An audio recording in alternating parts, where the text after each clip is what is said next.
Evolusi berubah secara perlahan-lahan. Semua perubahan yang terjadi di muka bumi sejak awal mula sejarah bumi sampai menimbulkan kehidupan dan keanekaragaman makhluk hidup.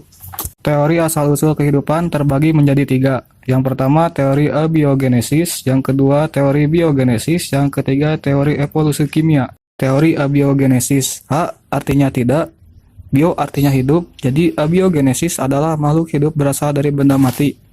Tokoh Aristoteles, pendukung John Needham. Menurut teori Aristoteles, sepotong daging yang busuk muncul larva atau lalat. Aristoteles berkesimpulan bahwa larva lalat tersebut berasal dari daging yang busuk. Menurut teori Needham, memanaskan kaldu dalam labu namun tidak sampai mendidih.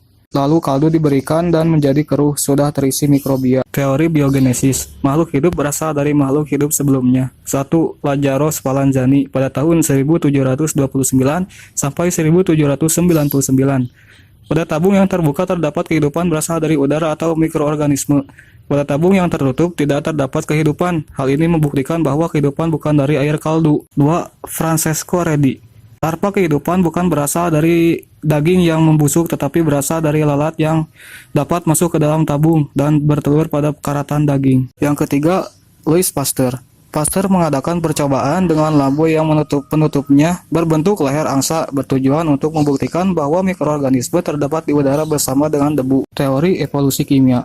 Urey berpendapat organisme ini berasal dari udara atau atmosfer. Hal ini karena atmosfer kaya akan molekul-molekul CH4, NH3, H2, H2O. Molekul ini kemudian bermetamorfosa karena adanya loncatan listrik akibat halilintar dan sinar kosmik yang berbentuk asam amino sebagai awal kehidupan. Buku teori evolusi yang berjudul Filosofi Zoologi. Teori Lamarck. 1. Makhluk sederhana merupakan nenek moyang dari makhluk yang lebih sempurna. Kedua, makhluk hidup akan selalu beradaptasi dengan lingkungannya menggunakan organ tubuhnya.